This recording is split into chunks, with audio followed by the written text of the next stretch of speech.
Assalamualaikum, selamat datang ke Melat. Seminggu lepas awak tanya saya. Minggu lepas awak tanya saya, jadi minggu ni saya nak jawab.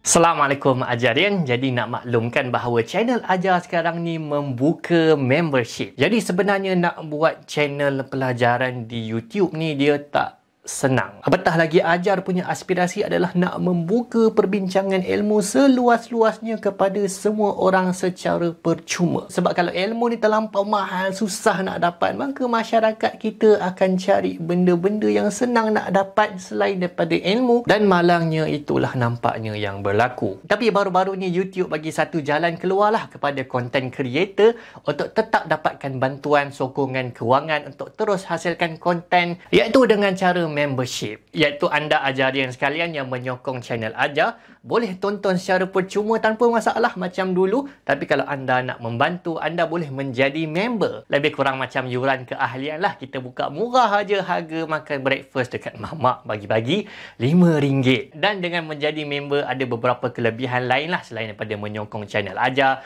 Anda dapat ruang komen tertentu khas yang ada badge merah pada komen-komen korang. Channel Ajar akan shout out dan review komen-komen korang. Dan insyaAllah kalau korang ada channel YouTube juga, kita boleh promo dalam konten-konten yang kami hasilkan. Maka kalau anda berminat nak menjadi member Ajarian, boleh tekan button join pada bahagian kanan video. Terima kasih banyak. Majulah pendidikan di luar buku teks. Melat, satu siri di YouTube di mana anda tanya saya dan saya cuba jawab setakat mana yang mampu. Kalau tak mampu jawab, cakap tak tahu je lah. Sebab itulah disiplin ilmu. Contohnya macam mana? Contohnya macam soalan ni.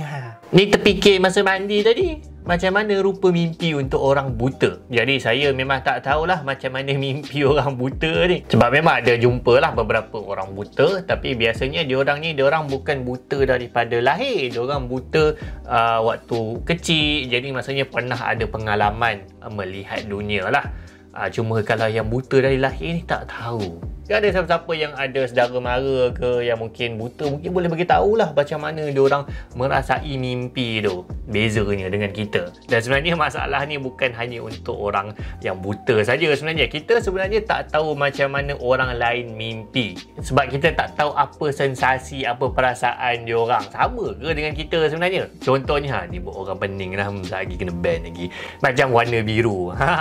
So kita nampak warna biru ni macam ni. Tapi kita tak tahu orang lain nampak warna biru yang sama ke tak dengan kita. Kita tak belah next question. Penanda wacana paling rare dalam karangan. Selain itu, otak kecil. Dasawarsa ini, otak makin bercahaya. Pada zaman pasca kemerdekaan ini, luminasi cahaya otak yang semakin kuat dalam meniti kehidupan pada macam ada. So ini baguslah walaupun dibuat meme, tapi dia boleh menjadi satu teknik karangan kita. Macam tak ada idea kan, alamak macam ni nak cukupkan lagi 4 perkataan nak sampai 500 ni. Letak je dalam meniti kehidupan pada macam pada Arakian Dasawarsa. Saya tak suka anime, tapi saya faham ni symbol of sodium and nickel. Omae wa mou shindeiru. Nani? Aduh, macam-macam korang ni. Dia meme lah, dah meme pelajaran lah. Bagus lah kot. IQ penting ke? Jadi abang ni kata lepas SPM dia banyak membaca lah tentang personality diri, konsep IQ. Dan bila dia research, dia dapati bahawa konsep IQ ni dia macam kontroversi sikit. Ada yang kata IQ ni nombor je. Ada yang kata IQ ni biggest predictor of success. Jadi tentang IQ ni saya pernah buat video lah. Antaranya adalah ni Einstein tak pernah ambil ujian IQ. Terkejut kan? Macam Einstein bukan dia genius kata 160 ke apa ke IQ dia. Rupa-rupanya orang yang dikatakan paling genius dalam sejarah, yang IQ-nya katanya sangat-sangat tinggi, tak ambil pun ujian IQ. Dan itulah juga macam banyak-banyak tokoh-tokoh dalam sejarah. Dan biasanya tokoh-tokoh IQ ni memang Mat Saleh lah. Sebab diorang yang ketengahkan konsep IQ ni. Dan diorang lah yang memanipulasi dan juga monopoli konsep IQ. Sebenarnya IQ ni dia bermula dengan pembelajaran tahap rendah je. Dia nak asingkan antara imigran yang masuk dekat Amerika yang tak pandai cakap Inggeris. Jadi dia nak asingkan untuk letakkan dalam pembelajaran khas. Kemudian dia berkembang menjadi satu konsep yang menerangkan tentang intellectual manusia, dia bagi nombor. Sedangkan kita tahulah macam mana kecantikan orang. Kita tak bagilah rating dekat kecantikan orang kan. Kita tak letak nombor kan. Macam mak kita cantik tapi kita taklah kata cantik tapi 60% je. Baru kena pelangkung. Macam tu jugalah kecerdasan, wisdom, intellect. So kita tak bagi nombor. Kita mula bagi nombor bila kita dipengaruhi dengan nilai-nilai industri macam bagi grade dekat telur. Telur A, telur B. Jadi macam tu. Ajarian, sedap juga nama tu. Punya nama makanan. Apa benda ni? Macam sedap je. Macam boleh buat video resepi je satu hari nanti. Macam boleh tukar channel je. Tak tukar channel. Fan art. Macam-macam aku orang ni. Sekejap, kenapa colour kuning? Colour kuning ni bukan sama macam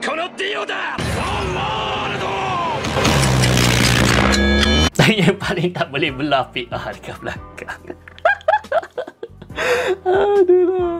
Okey, satu soalan untuk korang. Kalau PR ni dia ada kuasa, kalau dia jadi stand, apa agak-agak kuasa PR? Jawab dekat komen. Quote boleh masuk dalam komen ke? Dan soalan best daripada Ajarian untuk Melats kali ni. Jadi setiap kali Melats, kita akan pilihlah satu soalan yang paling best dan kita akan bagi tumpuan lebih sikit.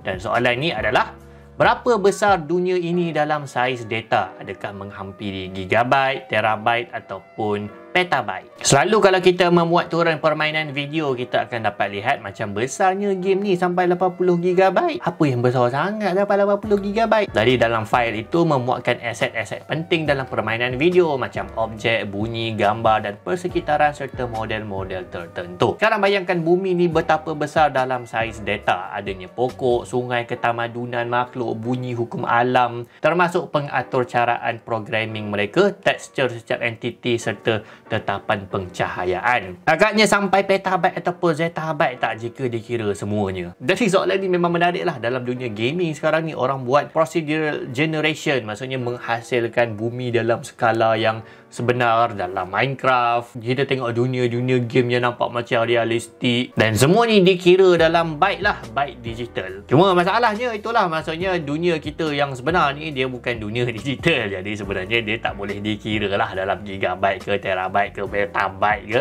Jadi soalan ni dia tak kena lah, tak tepat lah. Tapi katakan kalau kita ubah sikit fahaman kita terhadap soalan ni, maksudnya kalau kita scan bumi kita, dunia kita, kalau kita scan dan kita jadikan model 3D digital, dan memang ini yang memang dibuat lah, MRI scanning, motion capture dan sebagainya. Kalau kita scan keseluruhan dunia kita ni, berapa agaknya gigabyte ataupun petabyte yang diperlukan untuk mendapatkan keseluruhan maklumat data dalam dunia? Okay, pertama sekali kalau kita scan sesuatu objek, betapa besar saiz file yang dihasilkan adalah bergantung kepada resolusi scan kita tu. Betapa kecil halus resolusi yang kita tetapkan. Jadi kalau kita scan secara kasar, resolusinya tak berapa besar sangat, kita akan dapat model yang macam ni lah, yang low texture, tak menggambarkan objek yang sebenar. Tapi kalau kita besarkan resolusi scanning kita tu, kita tangkap detail-detail benda yang lagi kecil,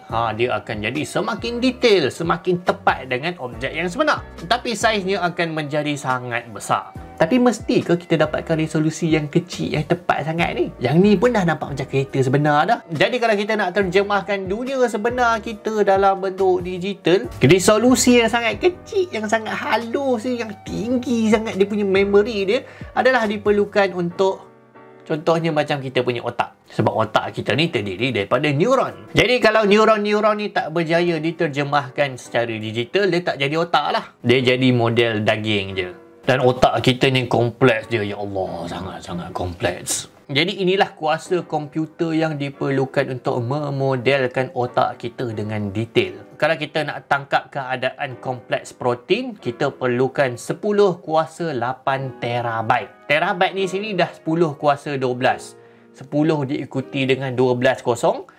Lepas tu ikuti lagi dengan 8 kosong. Kalau kita nak scan distribution of complex, kita perlukan 10 kuasa 9 terabyte dan dijangkakan 2063 baru boleh ada satu komputer yang boleh memodelkan otak kita sedetail tu. Dan bila kita nak memodelkan molekul-molekul dalam otak kita ni, 10 kuasa 14 terabyte dijangka tahun 2111 baru boleh ada komputer yang boleh memodelkan otak kita. Satu ni, otak kita satu. Seorang manusia tahun 2111 baru dijangka ada komputer yang boleh memodelkan satu otak kita ni. Jadi sebiji otak kita lagi besar data yang diperlukan untuk memodelkannya berbanding dengan betapa besarnya keseluruhan internet sekarang ni.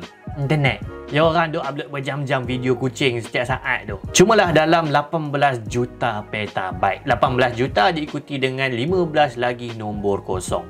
Dan itu pun masih tak menyelesaikan masalah betapa besarnya dunia kita ni dalam saiz byte. Sebab kita tak tahu betapa kecil dunia kita ni, betapa resolusi yang diperlukan untuk menangkap keseluruhan maklumat dunia kita yang sebenar. Jadi untuk tu boleh tengoklah video saya ni, dunia kita berapa FPS, boleh menerangkan paradoks betapa kecilnya dunia kita ni. Masalah sama ada dunia kita ni infinity kecil ataupun dia ada had. Kalau dunia ni ada had, jadi maksudnya adalah had untuk kita memodelkan keseluruhan dunia kita dalam bentuk byte. Kalau tak ada had ataupun infinity kecil, jadi maksudnya dunia kita ni tak ada batasan yang boleh dimodelkan dalam bentuk byte. Rasanya lah, wallahualam. Jadi itulah dia, soalan-soalan besar ni membuatkan otak kita rasa kecil, membuatkan diri kita rasa lebih humble, rasa rendah diri. Jadi itulah cara untuk kita mendapatkan rasa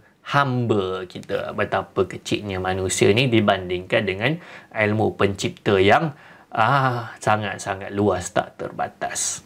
Jadi itulah video Melats kali ni. Teruskan bertanya, teruskan menyoal dan teruskan bertafakur. Kerana itulah yang akan mendatangkan rasa nikmat seorang penuntut ilmu. Wallahualam. Assalamualaikum.